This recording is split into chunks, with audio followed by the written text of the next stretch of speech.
President Obama was elected in 2008, he vowed that he would close Guantanamo Bay within a year. There we go. 7 years later, that has not happened.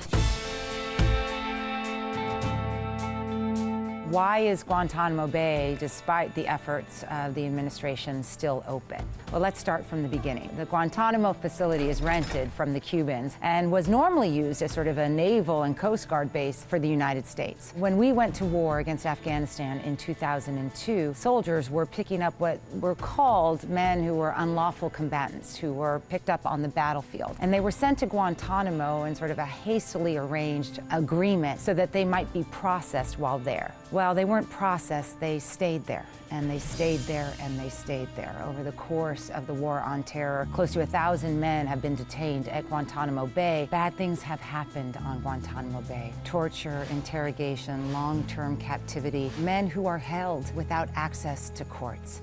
So over the course of the War on Terror, much has changed about how we think about Guantanamo Bay. Well, those who would want to close it raise three main reasons why we should end that chapter of the War on Terror.